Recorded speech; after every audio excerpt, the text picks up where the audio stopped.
suisse de la presse pour évoquer ce matin à l'invitation d'Alliance Sud, centre de compétences suisse pour la coopération internationale et la politique du développement, et par ailleurs communauté de travail de 6 grandes organisations suisses d'entraide. Donc bienvenue ce matin au Club Suisse de la Presse pour évoquer à l'invitation d'Alliance Sud un sujet ô combien urgent et brûlant, l'avenir de la coopération au développement après le démantèlement de USAID. Good morning, ladies and gentlemen. Good morning. Welcome to Geneva Press Club and welcome to this event proposed by Alliance Sud, Switzerland's Center of Excellence for International Cooperation and Development Policy, an event dedicated to the future of development cooperation after the breakup of USAID. Alors cela fait 100 jours pile que le nouveau président des États-Unis a été élu. En 100 jours au pouvoir, la politique brutale de Donald Trump a déclenché une onde de choc aux États-Unis, autant que dans le reste du monde, y compris, bien entendu, vous le savez, dans la Genève internationale. Avec la décision brutale de fermer la plus grande agence de développement du monde, les États-Unis réduisent à néant de nombreux succès de coopération au développement et affaiblissent substantiellement le système déjà fragile de l'ONU, en particulier les agences onusiennes à Genève, qui sont pour la plupart actives dans les thèmes de l'approvisionnement de base et de l'aide humanitaire.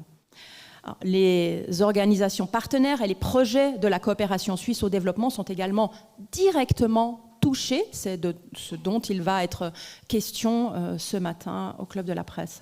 À cela s'ajoutent des coupes dans la coopération internationale suisse, décidées en décembre par le Parlement, en faveur de l'augmentation du budget de l'armée, décisions qui n'ont pas été sans débat intense au Parlement, mais qui ont pour conséquence actuellement que différents programmes par pays de la Suisse ne peuvent plus être poursuivis. Alors comment est-ce que les organisations de développement font-elles pour faire face à ces énormes défis ? Quelles sont les conséquences à court terme, mais aussi à long terme ? Y a-t-il des opportunités pour la coopération au développement et la politique de développement suisse avec d'autres formes de partenariat public et privé ? Alors, 2 mois avant la 4e conférence internationale sur le financement du développement, qui se tiendra du 30 juin au 3 juillet 2025 à Séville. Nous avons le plaisir d'accueillir ce matin plusieurs directeurs et experts d'Alliance Sud. Ils sont réunis ce matin pour dire l'urgence, pour alerter les médias et le public et évoquer des moyens de sortir la coopération internationale de l'impasse.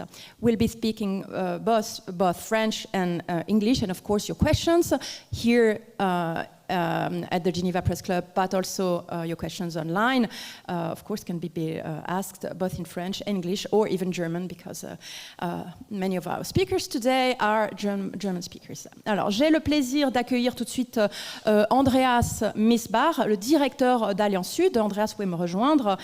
I'm now glad to welcome Andreas Missbach, Alliance Sud director. Welcome, Andreas. Welcome to Geneva Press Club. You have been Alliance Sud director since January 2022. You are an historian. You have studied United Nations climate policy, and for 20 years you served the Berne Declaration public eye in various fields. So welcome here. So please, Andreas Missbach, first remind us what are the exact mission of Alliance Sud, what its role since its creation already nearly 50 years ago? Yeah, the mission of Alliance Sud is actually to promote development policy at large and to be the political center of competence and also the political arm of our members. Our members are 7 big development organizations, among them the 3 that are here, and some smaller members. So concrete, we deal with parliament, with the administration, everything that relates to development policy.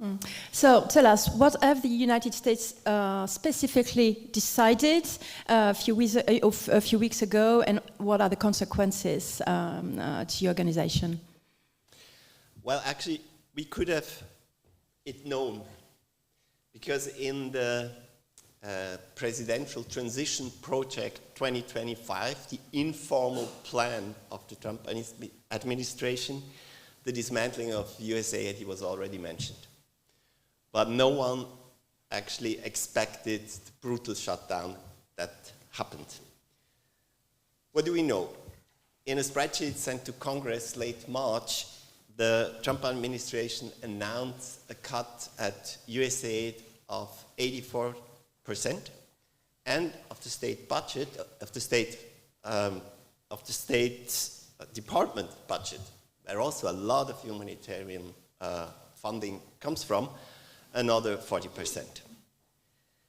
State Department now hosts the little that is left of USAID.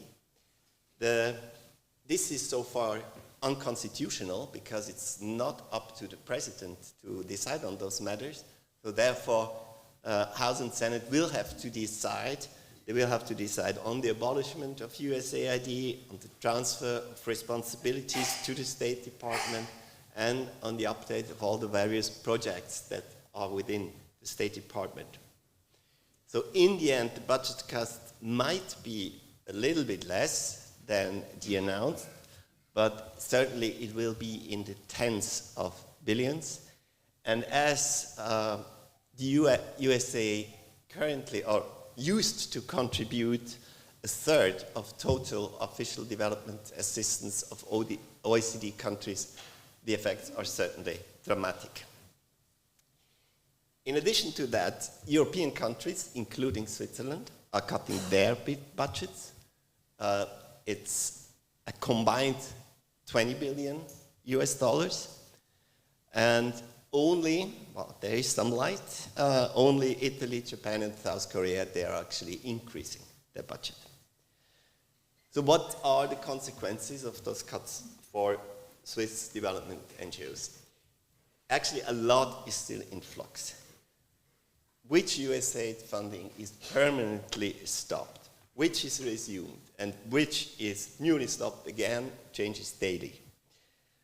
We did a survey, Alios did a survey on the extent and the consequences of the current cuts, and 24 Swiss development organizations participated.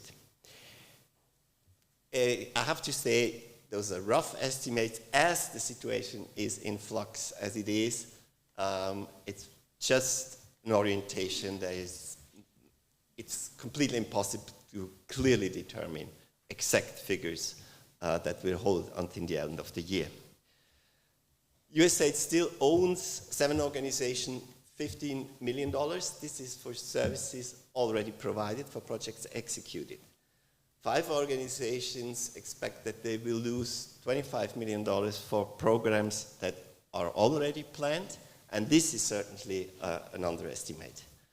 The project's effects include cuts in humanitarian projects, in development projects, in the areas like health, nutrition, youth employment, water, refugee aid, and others.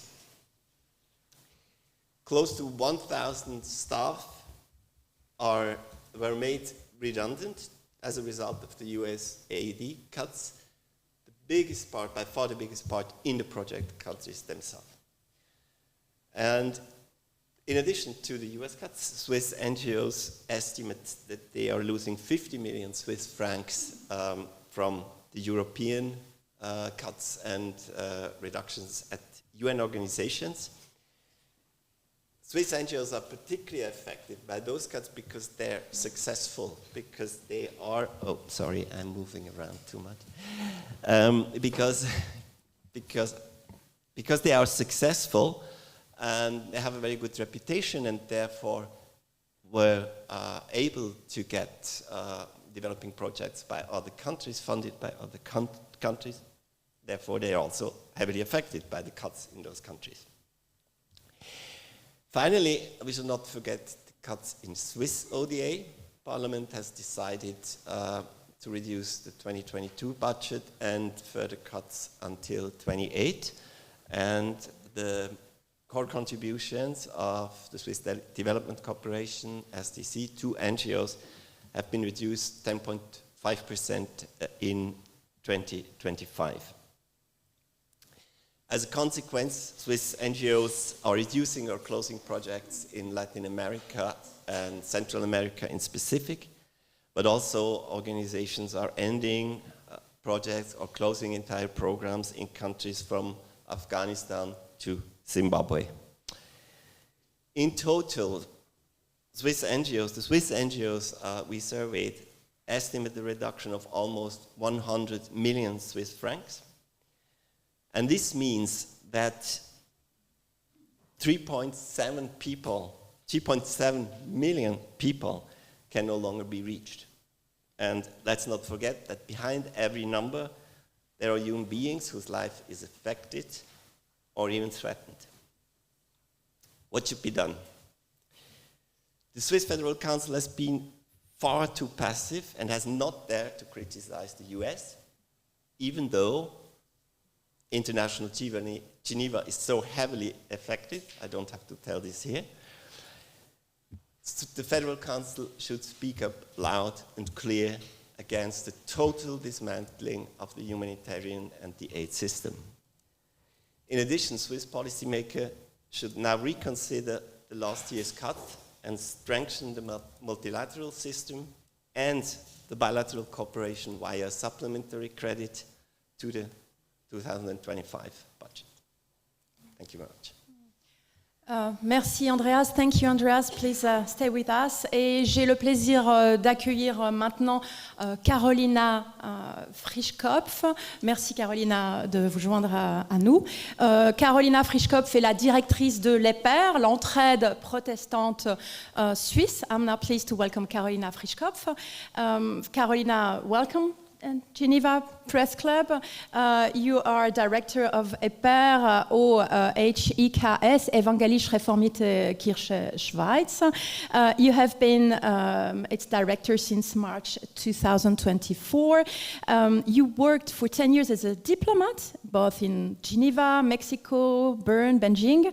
You also were deputy director of the Swiss Red Cross for a few, even many years. So, Karolina, please, EPER, HIKS, is active in over 30 countries across 4 continents.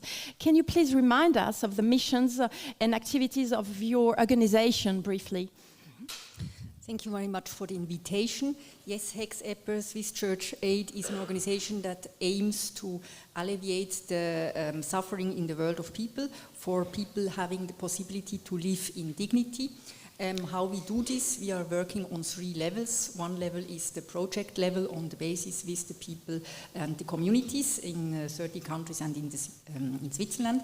Then the second level is the sensibilization of the public, so making awareness of the systemic complexity and interconnection between different factors. And the third level is the political world.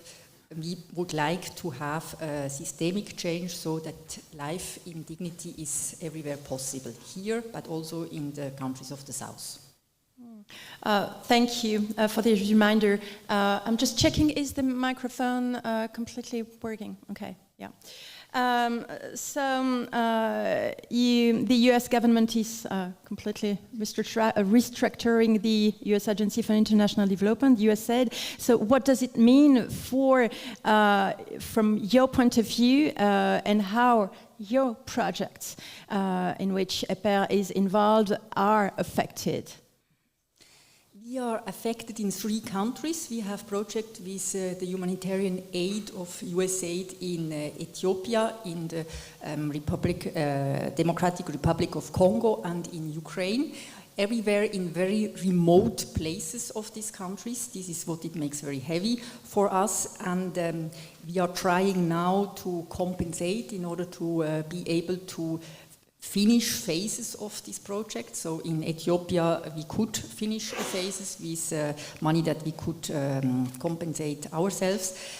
With Congo and with Ukraine, we are still struggling. We are doing this process together with the communities we are working in order to find out how we can alleviate the exit of our projects when we have to exit, which kind of parts of the project we have to continue. This is on our level of impact that we feel, but the impact is going further. We are, as a humanitarian organization, also working very strongly with the international organizations from the UN, and there we feel indirectly, of course, also that they are getting weakened when they lose 40 to 60% of their budget. They have also to reconsider where they help and how they help. And when the humanitarian system does not have this backbone anymore of the international organizations, it is getting very, very difficult, because this means then that we as actor and also the local partners that we have cannot play their role anymore as we could so far, because this is a clear division of work and every actor has its role, and the coordination has been done so far by the United Nations. And this is something that is worrisome for me. And how do the effects already manifest themselves on the ground? Do you have any elements to give us today? Yes, the cuts are very clear already now felt.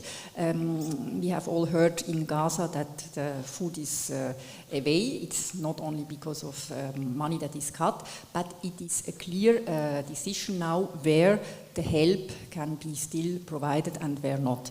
And in the regions we are active, it's very remote places, so there are not a lot of other actors that could replace or coming in. So when we have to stop our activities, we don't know what happens afterwards for the community. This is why it's so difficult for us to take these decisions, and we try everything in order to at least keep the presence as long as possible in a lower amount of people working there.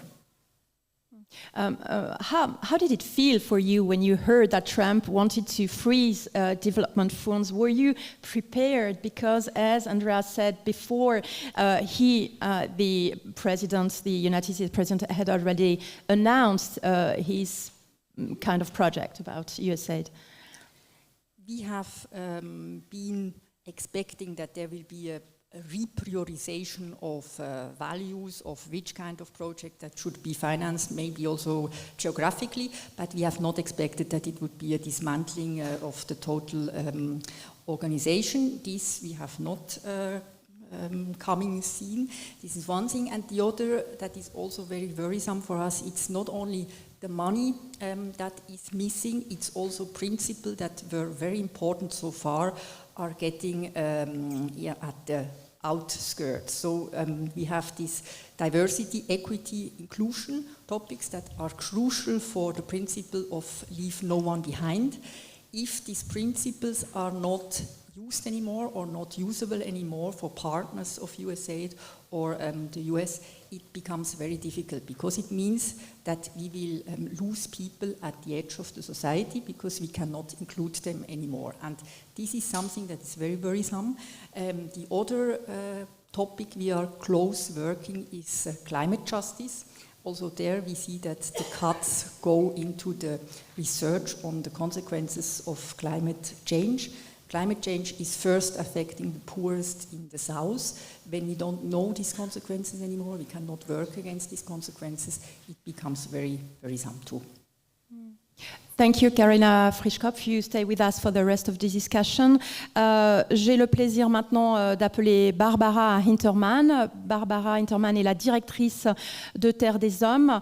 Barbara a un parcours de plus de 25 ans dans l'humanitaire, dont la direction de la Fondation Initiative et Changement de co et de multiples responsabilités dirigeantes au CICR. Bienvenue, Barbara Hintermann. Pouvez-vous brièvement nous rappeler également quelles sont les missions principales de Terre des Hommes et les actions concrètes en Suisse et à l'international de Terre des Hommes? Merci beaucoup Isabelle. Bonjour à tout le monde. Terre des Hommes Lausanne, donc la fondation, est la plus grande organisation ici en Suisse qui travaille dans la protection des enfants et puis qui fait la promotion des droits des enfants. Nous sommes actifs dans 26 pays au monde entier, pas plus en Amérique du Sud, mais en Afrique, notamment en Afrique de l'Ouest, au Moyen-Orient, Gaza y inclus depuis 50 ans, en Europe de l'Est, là aussi nous sommes présents par exemple en Ukraine, et puis aussi dans différentes parties de l'Asie, notamment en Afghanistan où j'étais en décembre pour témoigner le travail de nos équipes formidables. Nous travaillons à la fois pour les individus, bien sûr les enfants, les familles qui font partie et la communauté, mais aussi au niveau systémique. Et puis, je dirais, le troisième pilier très très fort, c'est le plaidoyer pour le respect des droits de l'enfant. Donc voilà, en rapidité, un peu la mission de Terre des Hommes Lausanne. Alors, pour revenir effectivement au sujet du jour, l'arrêt abrupt des financements américains impacte tout d'abord les bénéficiaires de l'aide internationale. Alors, quel est, Barbara, l'impact sur la vie des bénéficiaires des programmes d'aide des ONG? Peut-être d'abord au niveau global. C'est vrai, l'aide internationale, c'était mentionné par mes prédécesseurs, elle est fortement sous pression. Et l'impact principal, oui, il y a un impact sur les ONG, mais l'impact principal, on est tous d'accord ici, c'est sur les bénéficiaires. Et notamment déjà sur les personnes fragilisées et très vulnérables, qui deviendront encore plus vulnérables. Donc, je crains beaucoup avec ces coupes des Américains, mais aussi la réduction des budgets des pays européens, la France, l'Allemagne, l'Hollande, y inclut la Suisse, que l'accès à des services de base n'est plus assuré pour une bonne partie de la population du monde. Donc on parle vraiment de l'humanité commune. Elle est où aujourd'hui? Donc il y a beaucoup de questions autour de cette thématique. On peut aussi imaginer qu'il y a la migration, bien sûr, qui va continuer ou même augmenter. Si on n'a plus accès à des services de base, on cherche une vie meilleure ailleurs. Je ne pense pas que la migration se stoppe avec un mur ou des murs qui existent aujourd'hui. Et puis, donc, il faut vraiment s'attendre à une fragilisation des plus vulnérables aujourd'hui, qui sont les enfants, mais pas seulement, aussi les personnes âgées, les personnes handicapées, etc. Donc, moi, je suis quelqu'un qui est optimiste, mais là, je vois un peu noir, je dois dire. Il faut s'attendre à des morts dans les scénarios les pires. On parle aussi de régression des progrès. Parce que sur plusieurs décennies, en 20, 30 ans, des progrès importants ont été faits en termes de développement. Donc, quel est votre regard, votre alerte sur la régression des progrès possibles? Oui, effectivement. L'autre jour, quelqu'un m'a posé la question, oui, mais ça sert à quoi l'aide internationale, la coopération internationale, on est où? Est-ce qu'il y a vraiment eu des progrès? On peut peut-être se poser la question, on sera où s'il n'y avait pas la coopération internationale? Alors moi, je peux vous partager deux exemples. Par exemple, où il y avait ces 30 dernières années de progrès, c'était sur la diminution de la pauvreté extrême de 35% à 9%. Ça, c'est mondialement. Et c'est quoi l'extrême pauvreté? C'est 2 francs par jour. Et ça, c'est un progrès non négligeable. Et là, on peut craindre que ça va être renversé de nouveau s'il n'y a pas un renforcement du système de la coopération internationale. Un autre indicateur ou un autre domaine qui est un peu plus proche de Terre des Hommes Lausanne, c'est la malnutrition des enfants. Il y a eu des progrès les 30 dernières années. Et là, selon UNICEF, qui a publié récemment un statement, ils craignent beaucoup, UNICEF craignait beaucoup que 14 millions d'enfants aujourd'hui qui souffrent de la malnutrition ne vont plus avoir accès à la nourriture. On a bien entendu que l'ONU est fortement touchée par les coupes américains, mais aussi probablement par d'autres pays dans un avenir. Donc, c'est le programme alimentaire qui est touché là-dedans. Donc voilà, alors ça c'est peut-être 2 aspects que je pouvais partager ici. Oui. Le financement américain couvre ou couvrait 10% de vos dépenses annuelles, selon vos éléments. Ce sont 10 millions de francs suisses et ce serait donc l'équivalent d'1,5 million de bénéficiaires dans 8 pays. Donc, qu'est-ce qu'on fait? Quel est aujourd'hui votre objectif principal? Qu'est-ce qu'on peut préserver pour que ces 1 million de bénéficiaires dans 8 pays, couverts par le financement américain des 10%, ne se retrouvent pas, passent pas de 1,5 million de bénéficiaires à zéro? Quel est votre objectif principal en termes de maintien?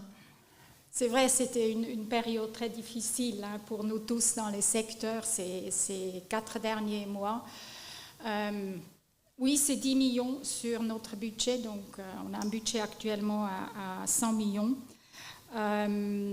Et je pense qu'il y a des activités qu'on peut maintenir et qu'on pourrait trouver des fonds, mais jamais ça va être comblé par d'autres bailleurs, si on parle mondialement. Maintenant, pour Terre des Hommes, concrètement, nous sommes très réalistes que les prochaines années, on ne va pas nécessairement recevoir ces fonds par d'autres. On fait des efforts, comme toutes les ONG, diversifier notre recherche de fonds, compter sur la solidarité du public suisse, par exemple, qui est quand même généreux, qui reste généreux, et faire peut-être plus des alliances avec d'autres organisations, mutualiser des services, etc. Il y a des idées qui sont là et qu'on a déjà parfois même avancées, mais je suis très, très réaliste. Nous, on va baisser le budget, on va rester pertinente, on veut rester pertinente pour le bien-être des enfants, mais on sera plus petite dans un avenir. Pas énormément, mais quand même, notre budget va se situer autour de 80 millions et plus autour de 100 millions. Alors, l'objectif principal reste, néanmoins, pour Terre des Hommes, de préserver sa mission sociale, ses opérations pour le bénéfice des enfants dans ce monde. Mais ça serait plus petit, réalistiquement. Effectivement, avec donc des licenciements, des restructurations déjà en cours. Voilà, oui, nous avons fait une restructuration et l'a mis en œuvre d'ailleurs ces 3 derniers mois. C'était assez speed. Nous avons licencié sur le terrain 400 personnes, je l'ai mentionné déjà plusieurs occasions, qui sont directement financées par des projets financés par les Américains. Heureusement, au Bangladesh, par exemple, à Cox's Bazar, qui est aujourd'hui le plus grand camp de réfugiés du monde, avec 1,5 million Rohingyas, là, les Américains, ils ont encore accepté de nous soutenir jusqu'en août, mais après, on n'a pas de visibilité. Et ça, c'est des gros projets. C'est des projets dans la gestion des déchets sanitaires, et là, ça a un impact sur la santé dans un camp qui est très dense, mais aussi accès à l'eau potable et à la santé. Donc oui, on a dû faire cette restructuration et on a aussi dû licencier des collègues qui ont très bien travaillé à Lausanne. Oui. Barbara Hintermann, quelques mots sur l'exemple du Kenya, puisque c'est un pays très impacté, puisque 40% des fonds dépendaient justement de soutien et de fonds américains. Oui, le Kenya, nous, en Kenya, on travaille principalement pour les réfugiés. Il y a des grands camps de réfugiés de longue date au Kenya. Il y a Dadaab, mais il y a aussi Kakuma. Et puis nous, on travaille dans le camp où il y a à peu près 300 000 réfugiés de toutes sortes de pays. Et puis là, on a dû fermer quasiment la totalité de nos activités. On se concentre aujourd'hui, si on doit faire un choix, c'est comme les médecins, on doit faire un choix, on se concentre sur la protection des enfants qui ont subi vraiment des graves violences. Donc on doit faire une sélection, on se concentre sur ces enfants-là. Et le soutien psychosocial pour les enfants et les familles autour dans ce camp est fondamental. Il y a beaucoup de traumatismes parmi les petits, donc nous on est très engagés là-dedans, mais on doit faire un choix aujourd'hui par force extérieure, ce qui est très très douloureux. Et on a bien sûr aussi dû se séparer des collègues, une centaine des collègues qui travailler dans ce contexte avec tout le cœur. Et quelles seront, à vos yeux, les conséquences politico-sociales dans les pays qui ont bénéficié de l'aide internationale et qui sont aujourd'hui victimes d'un désengagement? Bien sûr, ça c'est un peu prématuré, mais de vraiment dire dans quel sens ça va aller dans ces pays. Mais imaginons aujourd'hui, il y a une aide internationale importante. D'ailleurs, souvent, on travaille avec, comme toutes les ONG, avec des partenaires locaux. Alors, tout à coup, il y a l'accès à des services de base qui sont coupés. On peut imaginer que ça va, je l'ai mentionné avant, amener à un flux de migration plus important, mais aussi à des tensions sociales dans ces pays. Notamment quand c'est une décision abrupte. Donc il n'y a pas vraiment une stratégie d'exit et puis que tous les partenaires locaux peuvent vraiment reprendre, par exemple, le relais. Donc il faut être très prudent par rapport à ça. Dans le pire des scénarios, on peut imaginer qu'il y a même des conflits armés. Ça, à voir, je ne l'espère pas, mais je suis assez pessimiste par rapport à ces coupes qui sont quand même très, très importantes, que je n'ai jamais vues dans ma carrière depuis 30 ans. Je travaille dans le secteur. La santé globale, je pense que là, on peut juste être d'accord. Il y a vraiment un grand souci si les grandes organisations qui travaillent dans la santé, comme l'OMS, mais aussi d'autres organisations, que ça peut amener à vraiment des problématiques santé primaire, mais aussi des épidémies, par exemple, qui peuvent de nouveau émerger dans le monde, des maladies qu'on a bien conquéries, mais qui vont peut-être revenir. Ça, c'est un peu des scénarios qu'il faut vraiment bien veiller dans les mois, voire des années à venir. Merci Barbara Hintermann, vous restez avec nous pour la suite de la discussion. Nous nous tournons maintenant en ligne et vers le Liban. I have now the pleasure to welcome online a representative of Caritas, Switzerland. Caritas is Dina online. We're waiting for a few seconds for her to appear. She was online a few minutes ago, so she should be.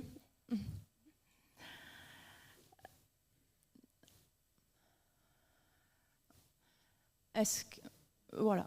Alors, nous attendons qu'elle. Alors, je vais attendre qu'elle revienne parmi nous en ligne, et puis nous la prendrons dans la discussion pour évoquer la situation de Caritas, et notamment via la situation au Liban, où Dina, Hajjar, que nous attendons dans la discussion, est directrice du bureau au Liban. Non, bon. Alors, nous allons de toute manière poursuivre la discussion. Hi Dina. Yeah, sorry, it was a technical electricity issue. Sorry about that. Okay. Hello. Hi again. Good morning, Dina. Hajjar. Welcome. You are the head of office Lebanon for Caritas Switzerland. You are an expert both in water resources engineering and in international affairs and diplomacy. You have been working for more than 10 years in the humanitarian and development sector in Lebanon with several organizations, including the CICR. So please, Dina Hajjar, tell us, what does USAID's withdrawal from the Middle East and Lebanon mean in concrete terms? Is there direct funding from USAID for Caritas? So good morning, and apologize again about the technical issue. Thank you for being here. To start with this, thank you for all the previous predecessors because they covered a lot of what I'm gonna say, but maybe it's gonna be more concrete from the field. If I start with Caritas Switzerland in Lebanon and Syria in this current program, we do not receive direct funding from USAID, but it's not that we don't feel the impact of the cuts. So we feel it because we are connected in this ecosystem of the humanitarian aid globally. Our local partners, and I think Barbara just mentioned about local partners, we work a lot with local partners. They are feeling the operational challenges on their ground in their programs, especially when it comes to a project funded by UN channels, the WFP, UNHCR. It's one of the largest programs, at least in Lebanon. If I need to mention a bit for Lebanon, USAID funds for Lebanon for 2024 was 22% of the international aid that came to the country. So it's 1/5, almost a bit more than 1/5 of the total assistance given to the country. And the issue about that is that those cuts are coming at a time in Lebanon and Syria where both countries are facing the most severe crisis that they had in the past decades. And I'm talking politically, economically, socially, security-wise, of course. We are talking about 90% of poverty rate in Syria, while we're talking also in Lebanon. Before the last conflict that we had recently, it was 70%. So maybe those numbers might change in the coming days. Now, to come a bit more on where the USAID, these 22% were coming, they were coming in education, in humanitarian assistance, in healthcare. So we have a lot of primary healthcare centers that shut down. So when we shut down a primary healthcare, it means staff are out.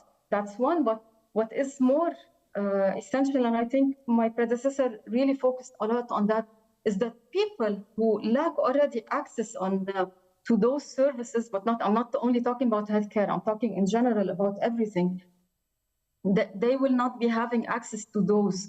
And USAID programs included livelihood, agriculture, development. We had a $60 million project, more or less, to support 35,000 households that has been completely shut down in a time where the country is facing one of the worst crises that it ever had. So I think Andreas maybe mentioned, or Karolina mentioned before, it's that we are facing, at least for us as Caritas Switzerland, we are at a time where we must prioritize, and it's a painful decision. And when we talk about prioritization, we have always prioritized in the past the essential needs to the population. But for now, we're talking about choosing between the vulnerable people and the most vulnerable. And this is not a choice that is honestly easy, because we see them. It's not like we see on the ground, and I saw it, that if we don't give, let's say, the food parcel to the family in a day, they will not eat. And I'm not really exaggerating, or it's not a metaphor. This is really the price of these cuts. So the price is really not only the financial one and the percentage one, the 22%, those numbers. It's families that are affected it's a lifeline for many people on the ground. Of course, we had the job losses for staff. So we had in Lebanon maybe more or less 2,000 staff that have been laid off for either working directly with contractors for USAID or working with local organizations that were funded by USAID or working with WFP, UNHCR, UNICEF, the UN large organization. So I do think that we are now at a stage where it's a very critical moment for the humanitarian and development sector, where it's a bit uncertain. The decades of efforts in development and humanitarian building this sector together, it's really at a very critical moment.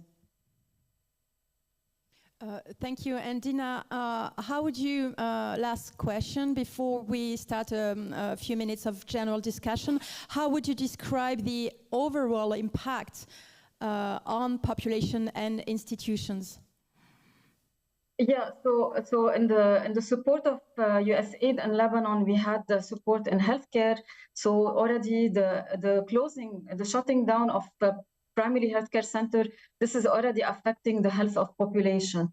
Education, we had a program that was supposed to serve, if I'm not mistaken, 35,000 students in the country with also 85,000 teachers or vice versa. I can recheck the numbers. And this is completely also shut down. So a risk of dropout of school, of universities. So the risk of education on the long term is gonna show with time. WFP, food parcels, assistance, essential, basic life for the people. So already we started, first of all, I started to hear about the layoff of many people that I know from the sector, so that they are already outside of their jobs. That's one. We've already started to hear from students that they don't know what to do, what's going to be next for them, if they're going to be able to continue their education, if they will not, if they have to drop out and just find a way in this life. We have also everything related to rural agriculture, livelihood in a country where this is key to really so that the people can continue surviving, thinking about long-term, thinking about sustainability.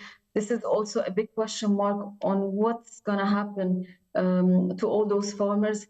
This is showing slowly, of course, day by day, but of course, we are already sensing it on the ground. There already one of our partners, they have that tomorrow, one of their main program in mental health is going to shut down in the country, which is, it's a pity because there has been a huge impact with this program. So it's really, the impact on the people is going to show day by day. And already we are in a country that is drowning in the current situation.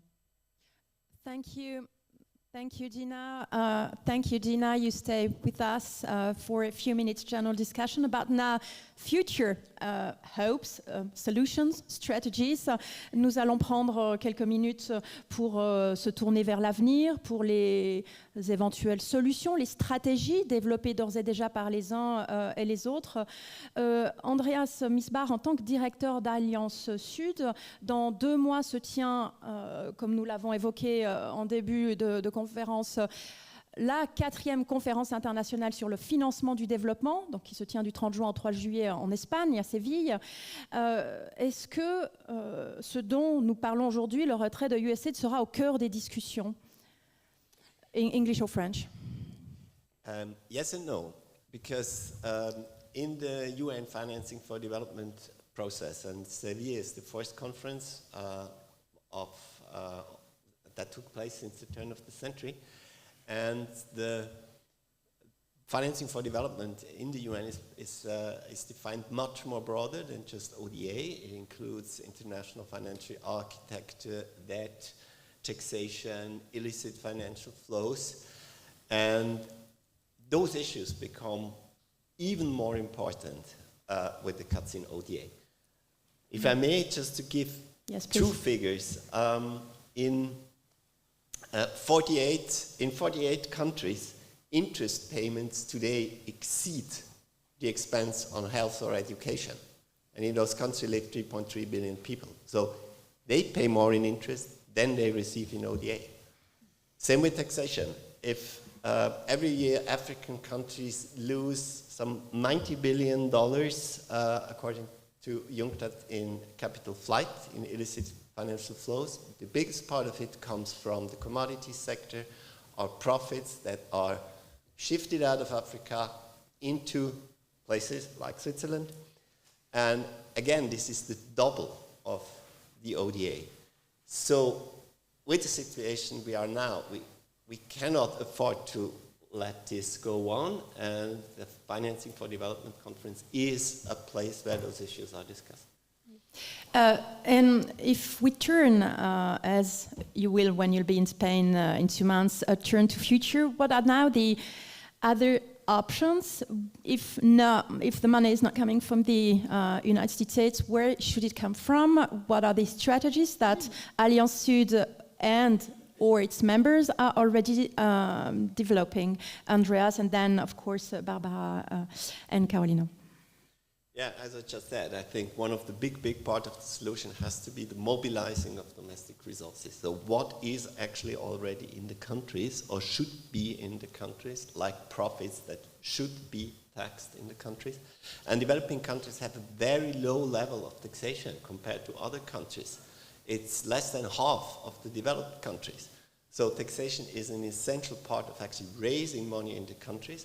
But as soon as profits are flown out, they lose, or they cannot earn that means that would actually help them to finance development programs with their own resources. And luckily there is a UN process also going on a taxation conventions, and this is the way actually to go forward. And Switzerland, which is currently blocking on those issues, should actually be at the forefront and supporting together with the countries of the global south. Barbara, for EPER, what are the strategies you are already developing to find the means of financing philanthropy, Swiss population? What are your plans from now on? Oh, sorry, Karolina. I was looking at the wrong person. Yes, there are different levels we are working on. One is for sure what we are always doing in the development cooperation is to look at ourselves, what we can do better, where we can have more impact, how we can be more meaningful in the work we are doing. But this is not something that we are doing now. This is something that we are doing always and now more focusing also on it. And then there are also new forms of financement possibilities like impact investment. It's not so new for the ones that are in the sector, but it's not yet used to the full potential. We are trying here really to make a difference also, because one of the systemic problems that we are facing in a lot of countries that we are working in Africa, for example, is that you have no banking system working for a middle class enterprise size, so you don't get finances in order to be able to grow what is normally that you get here from a bank, that you get a loan and then you can grow your business. This is not functioning the same way in a lot of countries in Africa, and we try here to make some possibilities that such enterprises locally in remote places that have a growing capacity can grow through these impact investment facilities. These will be possibilities that have to grow, and also money coming from the north to such facilities in the south should be promoted. The risk is higher, but also the return is higher, and as we see now how the geopolitical situations are going around, the risk is everywhere high. So it's not a reason not to invest in the south when everywhere the risk is high. Alors, Barbara, cette fois, Terre des Hommes, quelle stratégie, quelle nouvelle réflexion s'ouvre pour vous ces prochaines années, et peut-être aussi quelles sont les attentes par rapport à un organisme comme Alliance Sud? Je peux juste ajouter un peu ce que Caroline a dit. Ce que je constate, le secteur des ONG, là je parle vraiment des ONG, c'est un secteur très vibrant, très innovateur. C'est un secteur qui a montré qu'il y a une flexibilité depuis très très longtemps. Donc c'est aussi un secteur qui s'est engagé déjà, comme tu as dit, il y a longtemps avec des partenaires locaux. Donc je pense les ONG, ils vont certainement, et puis on a commencé déjà à faire la réflexion, comment chaque organisation peut déjà optimiser. Bien sûr, il y a toujours, on peut critiquer, et puis on est ouvert à ça, et il y a toujours de l'espace pour optimiser, devenir encore plus efficace par rapport à l'impact qu'on souhaite créer pour la population. Je pense, à part de la stratégie fundraising qui va ressembler un peu à chaque ONG, donc on est des compétiteurs, mais voilà. Donc diversifier, essayer aussi d'approcher des pays ou des gouvernements qui étaient un peu moins donateurs. Je ne parle pas de la Chine ni de la Russie parce qu'ils ont une autre approche humanitaire que nous ici dans cette partie du monde, mais il y en a certainement à réfléchir là. Mais je pense aussi il y a peut-être de continuer à réfléchir, de créer plus des alliances. Il y a des alliances qui existent. On travaille par exemple avec Helvetas sur la migration, mais il y a aussi d'autres collaborations qui sont vraiment très, très efficaces et très pertinentes. On peut aussi imaginer, et puis on va s'engager là-dedans, j'ai vu un modèle en France, les ONG françaises, il y a 4 ans, ils ont créé ULO, un hub logistique, c'est une coopérative, et nous, on est déjà aussi associés parfois dans quelques pays, donc ça c'est vraiment une coopérative qui fait, par exemple, qui fait les achats pour après faire l'assistance dans des différents pays. Et évidemment, si on négocie au plus grand nombre des ONG des contrats de supply, évidemment, les prix sont plus intéressants. Donc, il y a vraiment des choses à explorer au niveau du secteur. Un autre élément que j'aimerais mentionner, il y a aussi une responsabilité des bailleurs. Et là, je parle des bailleurs institutionnels. Je vous donne un exemple. On a un projet qui est cofinancé par, disons, 3. Il y a 3 évaluations à faire, il y a 3 audits à faire, 3 monitorings à faire. C'est une inefficacité qui est là. Je peux comprendre que les exigences d'un pays est là. Par contre, aussi les bailleurs devraient aujourd'hui commencer à réfléchir et vraiment s'y mettre et dire « Ok, on fait un audit ». Les coûts vont baisser, les efforts vont baisser et il y a quand même les mêmes résultats. Ils ont les conclusions de l'audit. Voilà, ça c'est un peu quelques exemples que vraiment il faut se mettre ensemble et puis promouvoir certains changements qui sont nécessaires. Alléger, charge, et effectivement. Alors, I turn last time to Dina, and then we'll open a question and answers session. We already have a few questions online. So, Dina, what about future? What kind of strategies do you already plan for as a Lebanon office for Caritas? Okay, so at least for Lebanon, we are already close to our partners. So we are. It's been always something that we always do, part of our localization. So we try to adjust our interventions to reach as much as possible the urgent needs, which is a roller coaster against time. It's a race against time because it keeps on building the increased needs. We are in constant dialogue with the other actors, with other agencies. In terms of, again, in terms of, let's say, fundraising, maybe I would leave this part to our local department to talk about what is it about the new if there's a new strategy or not. But for us, we're trying to do more with what we have as much as possible to target the people that we have. And we're observing, we're checking on the ground, we're following up with our people on the ground, the people in need, how we can really adjust based on the needs and keep moving in this sector if we're going to continue.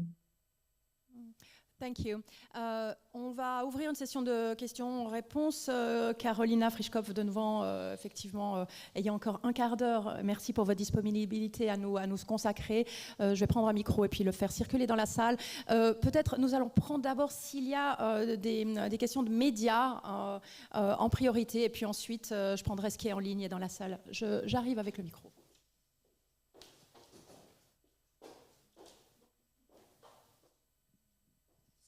Si je peux me permettre, médias. Oui. Bon, je commence avec vous et puis ensuite. Robert James Parsons, journalist, geopolitical analyst. The question, and I'll back it up with an observation, is why did you not see this coming? The roadmap that we're living through now is Project 2025. Produced by the Heritage Foundation.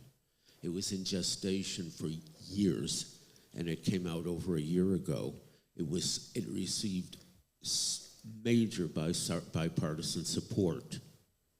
And so anybody who was tuned into the situation could see it coming. As far as USAID is concerned, it is and always has been a regime change and political capture organization, and they have openly, repeatedly said that. What the money that came to people like you was essentially public relations money. Trump team is doing now what they're doing in the United States domestically, cutting social spending everywhere, applying it to the military. The 1,000 or so organizations that are maintained now are being recentered under the State Department to be politically more effective in foreign policy. The rest is just like in the United States. Do away with it and apply the money to the military budget. How could you not see this coming?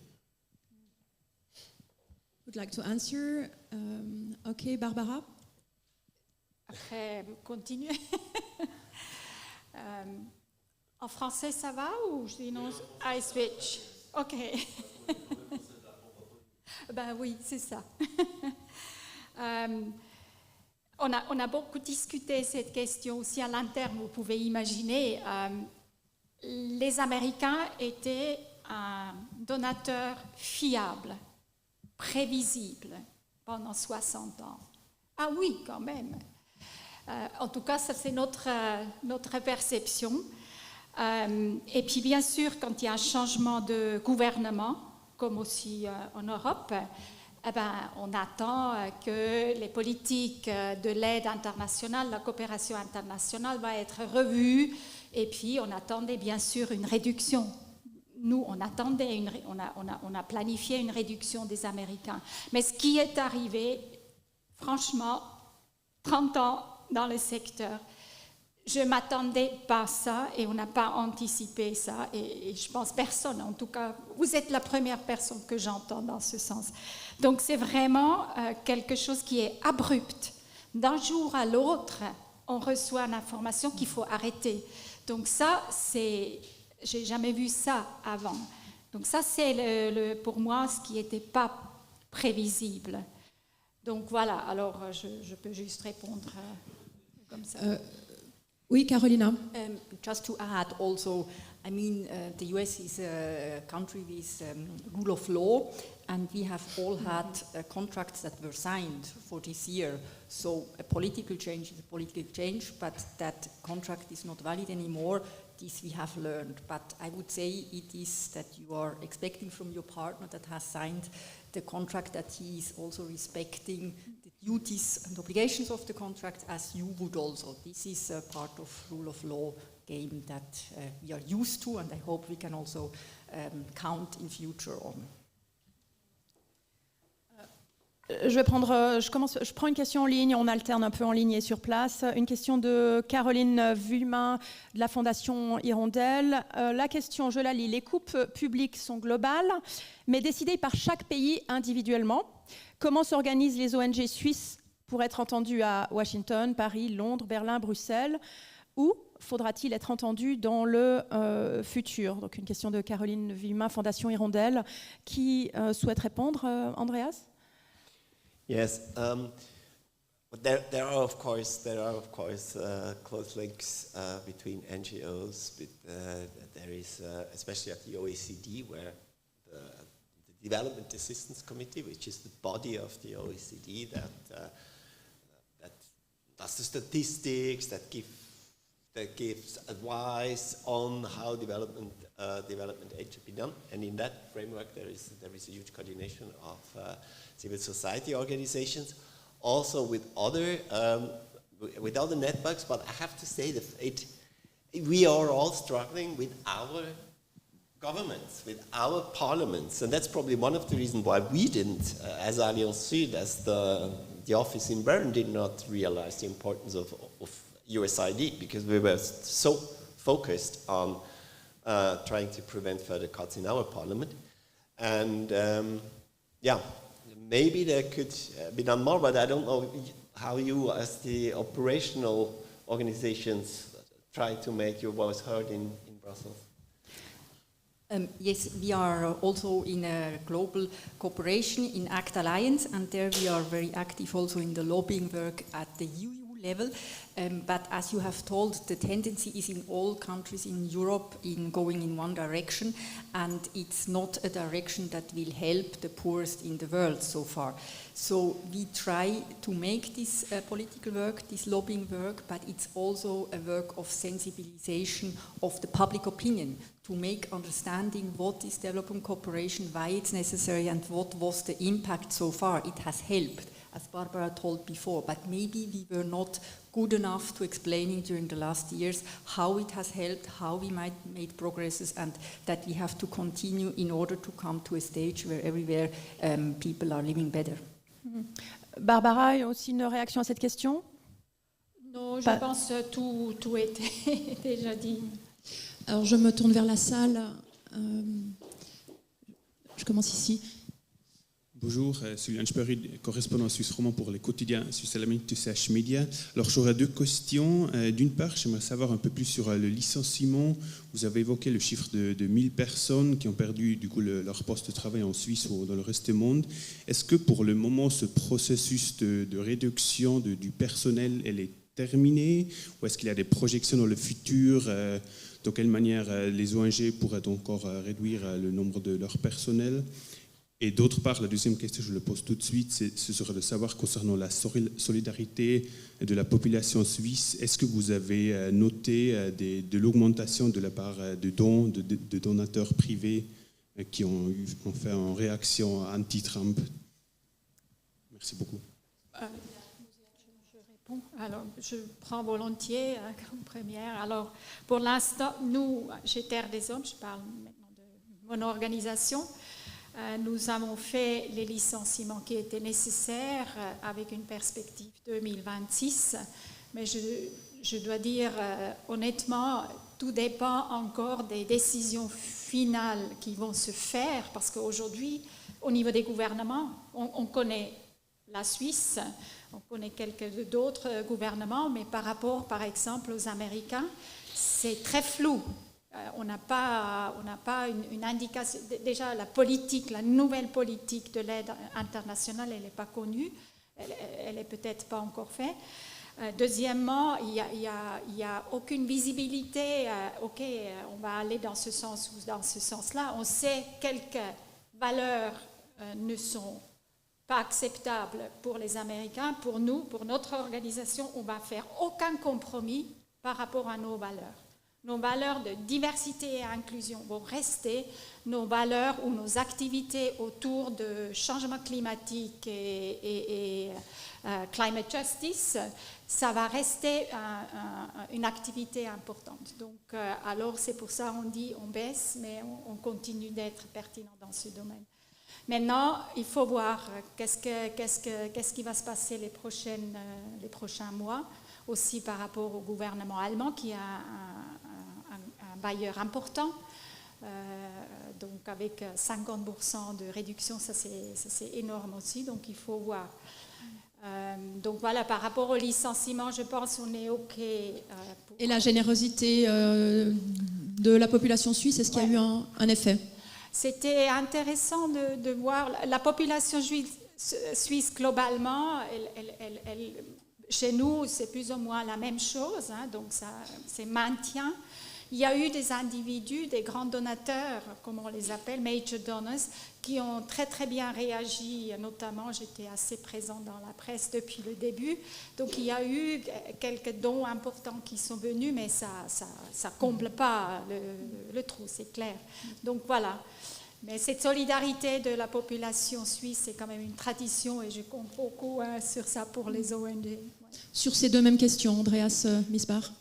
Maybe just quick on actually the support of the Swiss population. There is a representative poll that is done by EPER, and that shows clearly that a clear majority, 3/4 of the Swiss population, wants to maintain or increase the level of Swiss ODA.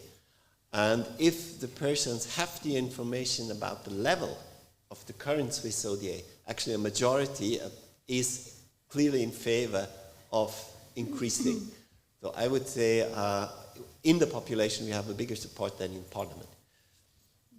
And what about the first questions? Do you, Karolina Frischkopf, wish to answer? Oui, seulement pour la solidarité, oui, je trouve, on sent que la solidarité augmente, mais comme c'était dit, que ça ne peut pas combler les lacunes qu'on a maintenant de USAID.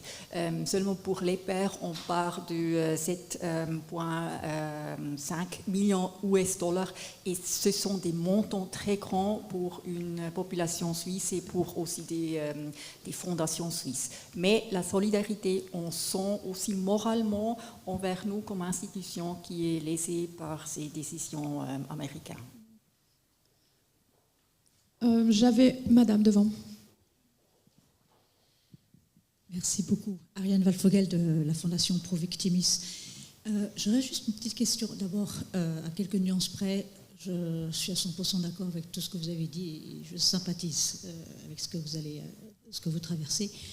Et par contre, dans tout ce processus, une chose qui m'interpelle, et je n'arrive pas à comprendre pourquoi, à moins que ce soit, et je m'excuse déjà pour ceux qui sont dans l'audience, qui sont dans les médias, si c'est une responsabilité des médias qui ne le couvrent pas, quelle est la réaction des États, des gouvernements dans les pays concernés? Et pour M. Missbach, comment est-ce que vous prévoyez quelle va être la position du G77 au FFD 4? Un peu court, s'il vous plaît, la dernière question. Oui. La deuxième, c'est comment vous anticipez la position du G77, pardon, à la FFD 4? La première question sur la réaction des États des pays concernés. Maybe we could also ask Dina about this question, the reaction of the country. Did you maybe heard and understood the questions?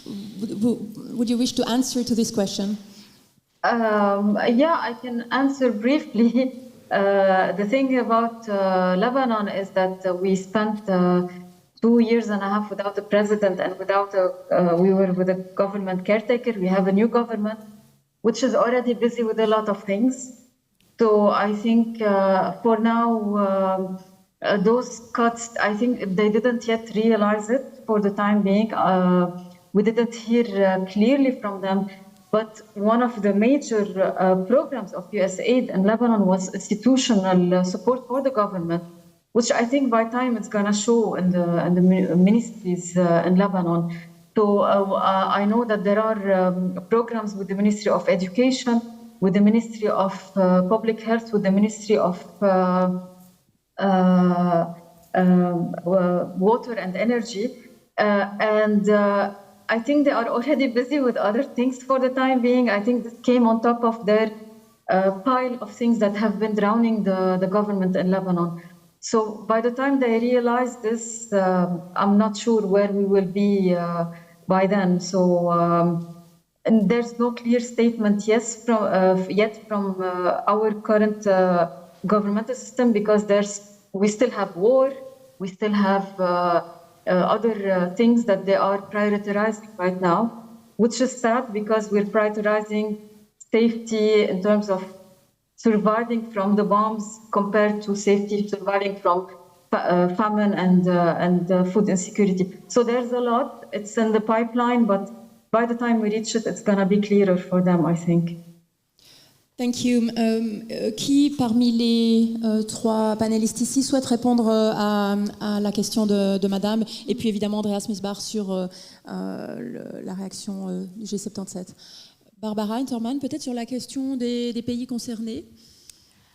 Honnêtement, il y a pour l'instant très peu de ce que nous, on a observé. Maintenant, je n'ai pas la vue globale. Je suis assez claire des grandes réactions, mais on a entendu quand même quelques pays qui voient ça aussi éventuellement comme une opportunité de s'émanciper un peu plus du Nord. Après, c'est la question, le comment, et puis évidemment la question des ressources. C'est clairement un enjeu. Donc voilà. Moi, je trouve assez peu encore des réactions fortes, mais je pense que ça va venir assez rapidement. Alors, Andreas Missbach, sur la question de Madame concernant la conférence de Séville. Maybe just one reason why there is not much or not more to be heard. The countries have also been shocked right afterwards by the tariffs. And I mean, this affects developing countries enormously. Even if it stays with 10%, they all had the least developed countries had preferential tariffs of 0%. I mean, 10% are terrible. So it's probably the double shock that, you know, everyone wants to make a deal. Switzerland also is saying nothing because they want to make a deal. So that's probably one of the reasons as well. And with regards to FFD4, it's, well, of course, when it comes to ODA levels, it's 0.7 of gross national product since more than 50 years now. It's the UN target that's still valid, and that certainly will be the position of developing countries. 0.7 without in-donor costs, because this is the, let's say the gaming with numbers that all the OECD countries include in the official figure what they spent on the asylum system, and in Switzerland it's 1/4 of what we report in development aid. 1/4 stays entirely in Switzerland. And with regards to the structural issues I've mentioned, the G77 will certainly press on governance reform of IMF and World Bank, where US and Europe still have a blocking majority.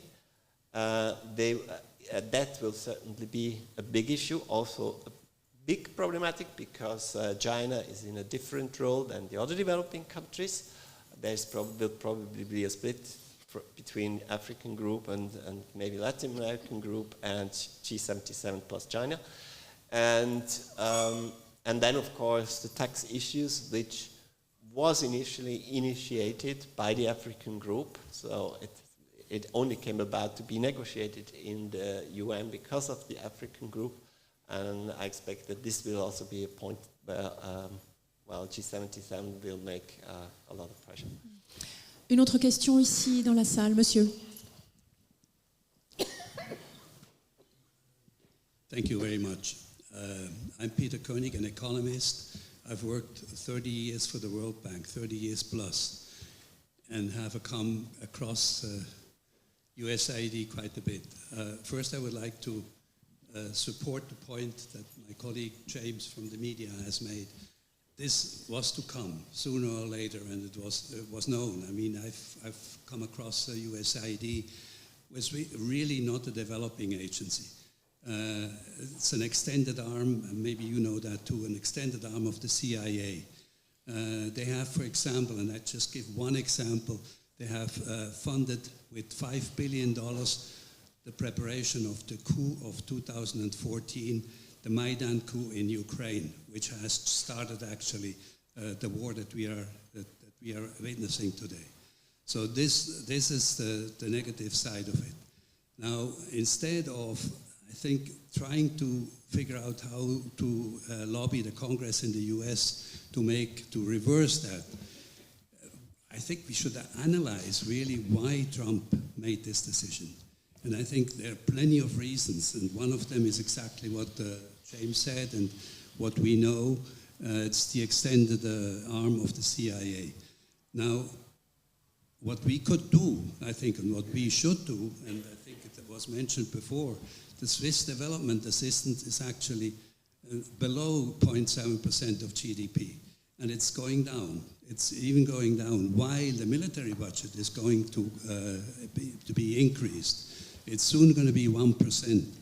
And what that means is that Switzerland is approaching very closely and very fast the NATO, and I think that's maybe not so good. And this is a point to lobby.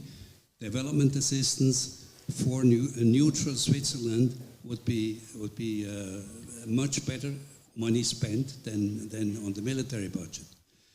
Now, another point on how to make more out of the money that you have available in the meantime. And I think there are many ways of doing that. One of them was mentioned, the flight of capital from developing countries is basically not controlled. So that we could, as NGOs, a group of NGOs, and including SDC, the Swiss Development Corporation, the official ones, should work with the governments in order to block that, in order to tax it probably, so that there would be a local money at least available for development assistance internally, which now is not the case. You're absolutely right. The money flows out. This is one point. The other one is something which I have experienced a lot during these many years with the World Bank. Instead of sending in experts to teach and to observe and to prepare projects, why not working peer-to-peer? With the locals. I mean, in every country, in every sector that I have been working, there are some local people who know what they are doing, who have learned it by practice, and they can be used, as a peer group to teach other peers in the same country. And I think if this is utilized properly, which I've had the opportunity to do in many countries, in Peru, in Yemen, in Morocco, in many countries. I've also worked in water, actually. I'm a colleague of the lady up there on the screen. So, this is a means not only of making development assistance more efficient, because it is more efficient than an expert. They listen much more. They establish local networks among themselves, and it is really an extremely good point of making development assistance sustainable. So there's much more to say, but these are my three major points that I wanted to make. Thank you very much. Thank you, sir, for your comment and questions. Your last questions comes very close to the last question. Online questions we'll take today because time is running out. And the question online, very close to your last point, sir, is from Stephanie Meyer. She works for MDAR Cambodia, a local organization active in mental health area.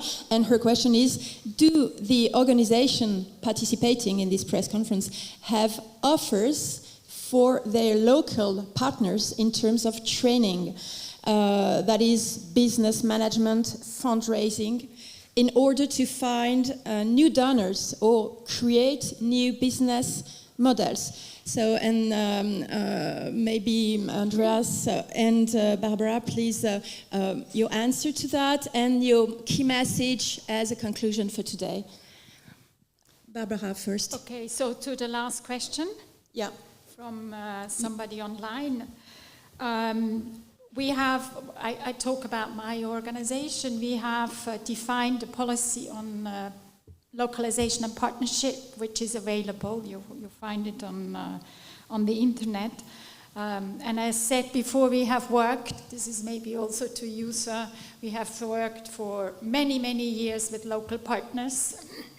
that means also local expertise. And by the way, 95% of our staff are all local staff and not expatriates, as we are working a lot in development aid. And I think that is really important, as you said, they have the knowledge also of the society, of the culture, etc.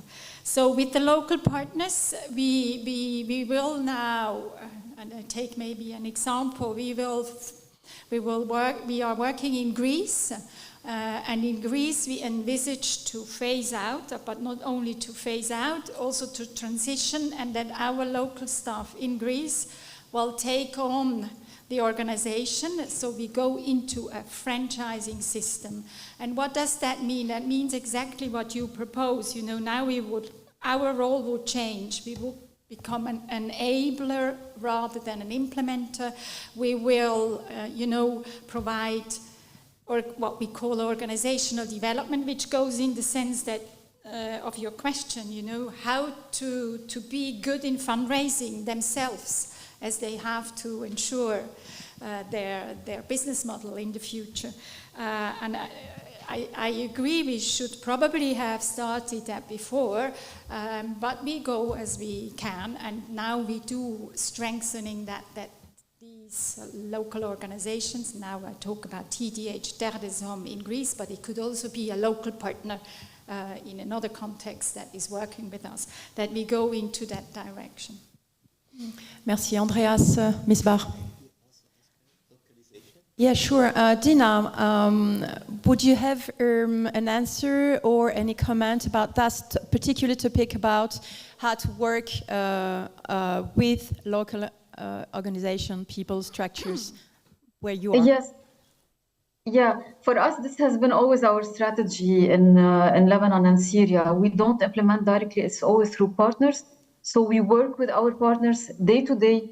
We are just next to them. We are sitting every day with them, building not only the technical capacities in terms of the operational programs on the ground, in terms of, let's say, livelihood or CVA, but also in terms of institutional support.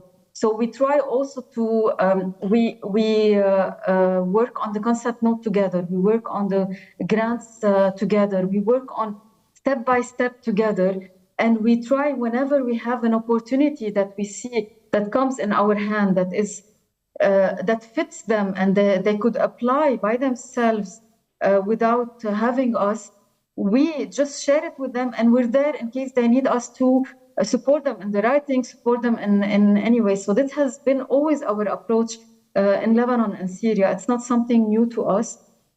And yes, and it's honestly working. We are, it's working with our local partners here. Thank you, Andreas Missbach, for the key message and final word of today. Yeah, well, I think in the face of authoritarianism in the East, China, Russia, but now also in the West, US, I think the only way and the only chance for multilateralism to survive are actually alliances between Europe and countries of the global South. And this is so important right now, and actually Switzerland should be at the forefront with that. Switzerland can afford it. Switzerland has profited enormously from globalization. Switzerland has a vital interest in saving multilateralism because of Geneva, of international Geneva, and by